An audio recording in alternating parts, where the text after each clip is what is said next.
Hi, and welcome back to Figuring Out Retirement. My name's Lisa, and I'm really happy you're here with us today. Today, we're going to be going over our December monthly budget for the last year of the month, 2022. Is that weird or what? This year flew by. Great things happened and not so great things happened, but that's okay. We dealt with it. It'll all work out in the end. So let's start out with our income. We have a combined income. I'm retired and my husband's still working. So that will be $4,330 is what we're working with. And I've broken this up a little differently. It's kind of my practice run for figuring out my budget for next year. So I have fixed expenses up here. This is all coming out of our checking account.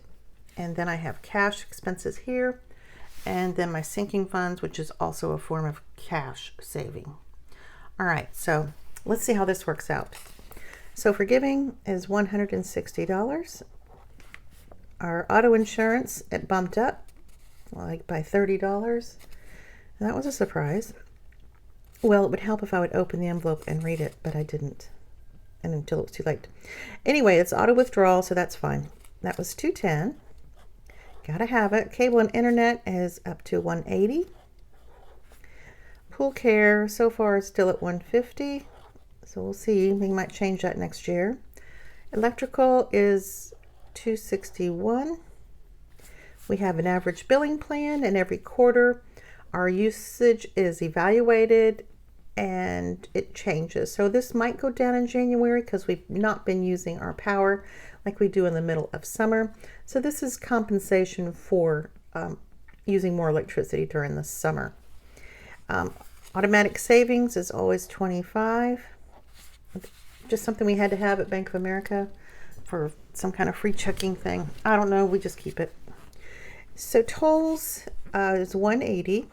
My husband travels to and from work on a toll road, and it's about 30 to 40 minutes, so one way. So that is why his gas, I separated this. His gas is all charged. It's just easier if I charge his or he charges his. And that's $400 he gets for the month. Most of the time he can stay under that. It depends on the projects that he's doing for the church. If he has to go back and forth to Orlando, or if we're driving up to see the kids, which live about an hour. Two of them live about an hour away from us. So, you never know. Phones, our cell phones are through Spectrum, and that is $60 a month. Water is averaging $15, sometimes less, sometimes more. The HELOC, we're going to do $350 for our budget amount. It is more. As you know, we pulled out a chunk of money from our IRA from my 401k to pay this down considerably. You can see it on What the HELOC Wednesday, which will be probably tomorrow. It'll be on a Wednesday. You can check out that playlist. Natural gas, this comes into the house. We don't have gas appliances, but we do have a whole house generator that we, as Floridians, that was necessary for hurricane season. So that's just the monthly connection fee. So let's add that up quick and see what we get.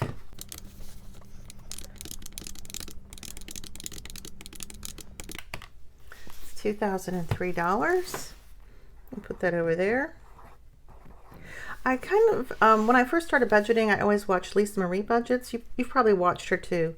She has come such a long way in her finances, and her budgeting is very simple. I'm trying to get down to that. I've kind of mirrored.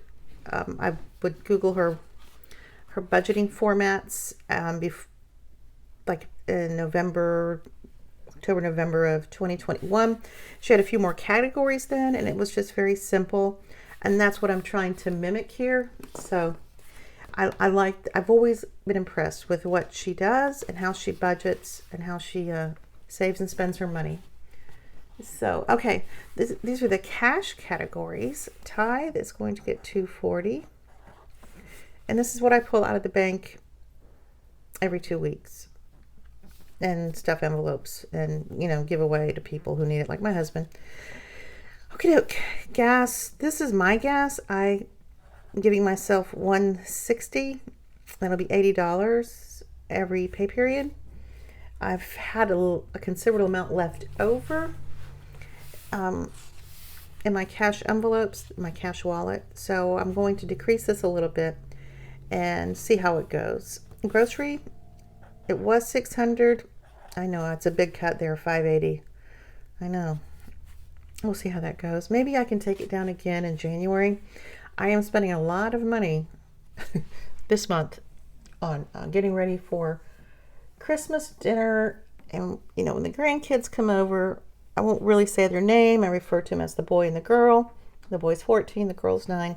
That we just like to do cooking activities and arts and crafts activities. And, you know, shoom, shoom, shoom. That money is, it's going. So, pets. This is $100, and this covers grooming for Cricket, cat litter, cat food, dog food, and pee pads. So I always let that envelope build up. I always thought if there were overages, I could put it into the pet emergency. Maybe if it gets a huge amount of carryover, I can do that. I have a feeling once I do that, I'll be borrowing to like pay it back. Like, oh, I have to order pee pads. I don't have enough money.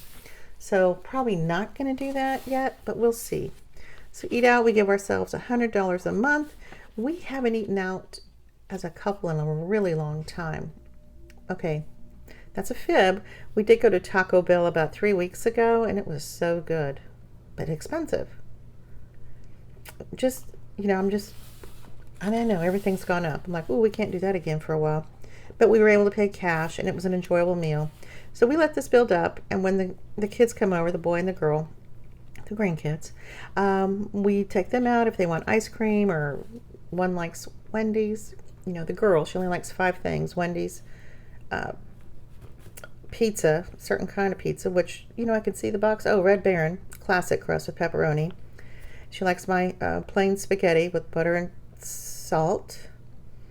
And, of course, we have Wendy's, pizza, spaghetti. She likes her dad's tacos. And what's the 5th one that she likes? I think she'll eat a plain hot dog, but not here, but at her parents' house. Anyway, there's a limited amount that we can get her to eat. And that's fine. I think it's a textural thing for her. She's very sensitive about what kind of textures are in her mouth. That's a whole nother conversation. You should see her when they have to take her to the dentist.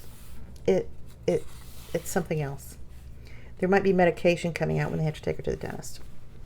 So, okay, his cash, he gets $80 a month to spend however. I think he typically saves it all. My cash, I get $80. That's if I need to go out, well, want to go out to lunch with a friend or buy the grandkids something, whatever. Hobbies. This is a category I don't know what I'm going to do with. Really, it's, I guess you could say that feeding crows. I know I feed crows out in the front yard. That's my hobby. I buy raw peanuts, you know, the whole peanuts, and feed crows. Like a crazy cat lady, but a crazy crow lady. So, kind of same, but different. Sinking funds. Oh, let's add those up. Let's see where we're at so far. So we have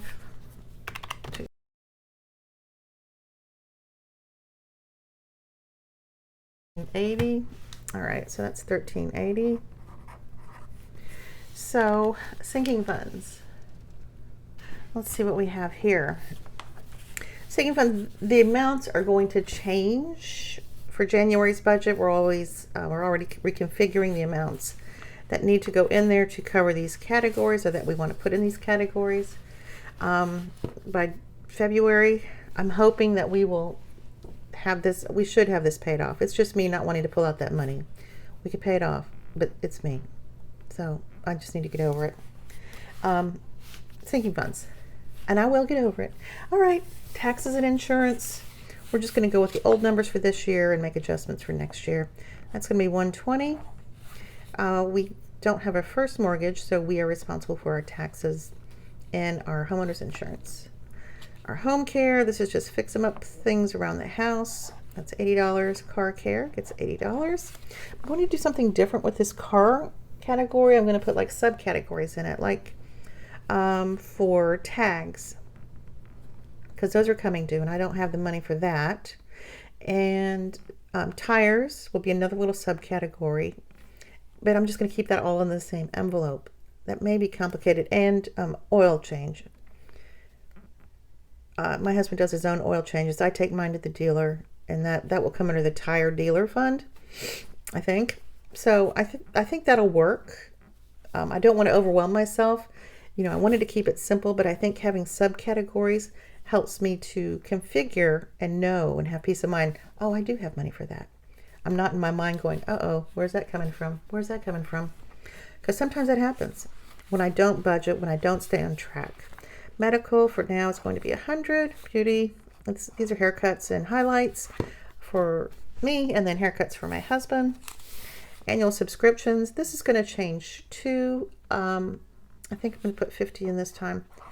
And that, again, is going to have subcategories. It's going to have Amazon Prime. It's going to have my Aflac insurance policy. What else? Oh, my Norton antivirus and my bug guy. We pay him once a year, and that's it. So I'm going to put those in there as subcategories for next year. What do you think? Does that work? Have you tried that? I mean, I've seen it on a couple other budgeters that they do that, and it looks like they are managing it okay. It looked like a good enough deal that I had to steal it. So I did. All right, clothes, $40 this time. Travel, this is just travel. Originally, it was like emergency family travel. If I had to go up to Wisconsin, where the majority of my relatives are out of state, for good times like a wedding or bad times like a funeral, I would have a cushion of money put aside.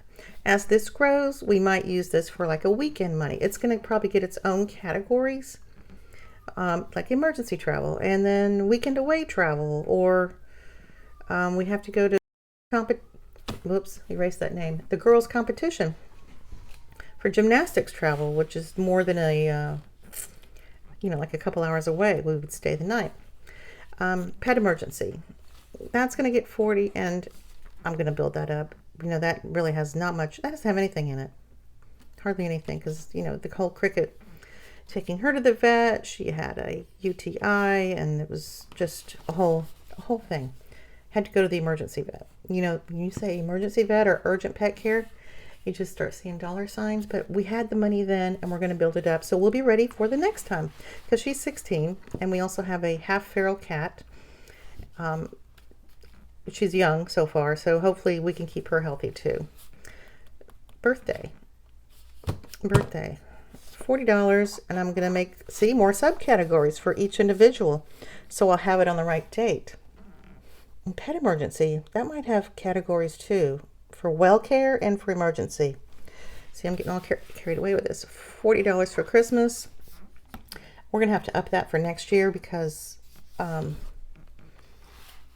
I don't have enough. But I'll get it. I'll find it. Don't worry. I'm just thinking out loud. Let's add that up. Let's see what we got. 120 plus 80 plus 80 plus 100 plus 106 plus 50. That's 536. I'll write that down there. 40 plus 40 plus 40 plus 40 plus 40 plus 200, so that's 736. Let's see what we got. It worked out before, it was close, plus 1380. Oh Lord, I need help. 2, 3, I need calculator help. I need math help. 1380 plus 736. $4,119 minus our budgeted 4,330 leaves us 211. So I'm going executive decision, because these are going to be due. The tags, car care is going to get $200 for tags. So we'll start seeing that in the sinking funds envelopes in January, when I add all those little subcategories I talked about. Don't need to see that. So that'll just leave us a little flush, not a lot, of $11.